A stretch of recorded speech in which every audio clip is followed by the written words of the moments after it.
అందుకు యేసు ప్రభువు అన్నాడు, నీవు నమ్మిన ఎడల దేవుని మహిమ చూతువని నేను నీతో చెప్పలేదా అని ఆమెతో అనను. అంతటి వారు ఆ రాయి తీసివేసిరి. యేసు కనులెత్తి పైకెత్తి, తండ్రి, నీవు నా మనవి వినినందుకు నీకు కృతజ్ఞతాస్తుతులు చెల్లించుతున్నాను. ఏమండి, దేవుడు ప్రార్థించి కృతజ్ఞతాస్తుతులు చెల్లించి ఏం చేశాడంటే గొప్ప కార్యం చేశాడు. చనిపోయినటువంటి లాజరును బ్రతికించి తమ్ముణ్ణి ఆ ఆకలి చేతిలో పెట్టి ఆయన వెళ్ళిపోయాడు. అద్భుతం, ఆశ్చర్యం.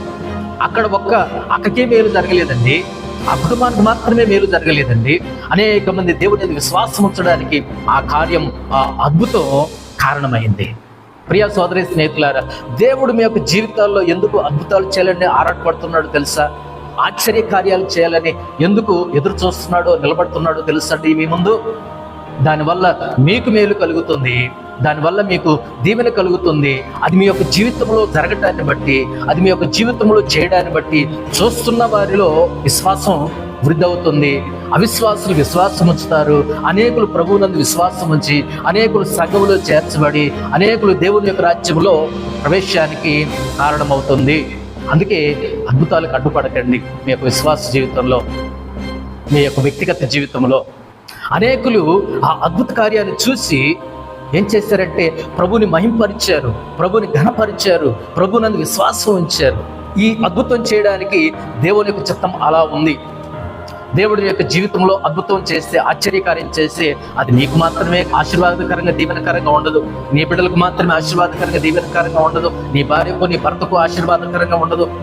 నీతో పాటు నీ చుట్టుపక్కల ఉన్నటువంటి వారికి, చుట్టూ ఉన్నటువంటి వారికి, చూస్తున్నటువంటి వారందరికీ కూడా, ఆ గ్రామస్తులకు, ఆ చుట్టుపక్కల ఉన్న వాళ్ళకి మొత్తం అది ఆశీర్వాదకరంగా దీవెనకరంగా ఉంటుంది. దాన్ని ఎందుకు గుర్తించట్లేదు నువ్వు? నీ యొక్క జీవితంలో దేవుడు ఏదో ఒకటి చేయడానికే వచ్చాడు. చూసిపోవడానికి రాలా, పలకరించుకోవడానికి రాలా, పరామర్శించుకోవడానికి రాలా. సంథింగ్ దేవుడు ఏదో ఒక గొప్ప కార్యం చేయడానికే నీ దగ్గరకు వచ్చాడు. మార్తక్కలాగా అడ్డుపడొద్దు అక్కలారా, మార్తక్కలాగా అడ్డుపడొద్దు అన్నలారా, విశ్వాసులారా. దేవునికి అవకాశం ఇవ్వండి, ఆ చిన్నదాన్ని లేపుతాడు. అవకాశం ఇవ్వండి, ప్రభువుకి అవకాశం ఇవ్వండి, ఆ చిన్నదాన్ని లేపుతాడు దేవుడు. ప్రభువుకి అవకాశం ఇవ్వండి, ఈ లాజర్ను లేపుతాడు దేవుడు. ప్రభువుకి అవకాశం ఇవ్వండి, దేవుడు మీ యొక్క జీవితంలో గొప్ప కార్యం చేస్తాడు. ప్రభువుకి అవకాశం ఇవ్వండి, నీ కుటుంబ జీవితంలో గొప్ప కార్యం చేస్తాడు. ప్రభువుకి అవకాశం ఇవ్వండి, మీ యొక్క వ్యక్తిగత జీవితంలో దేవుడు గొప్ప కార్యం చేస్తాడు. అదేంటో కానీ ప్రభువుకి మనం అవకాశం ఇవ్వం, అడ్డుబండగా ఉంటాం. దేవునికి లోబడం, అపవాదికి లోబడి ప్రభువుని ఎదిరిస్తాం. ప్రభువుకు లోబడి అపవాదిని ఎదిరించాడంటే, అపవాదికి లోబడి ప్రభువుని ఎదిరిస్తాం, అడ్డుకుంటాం, అడ్డు బండలుగా మనం ఉంటాం.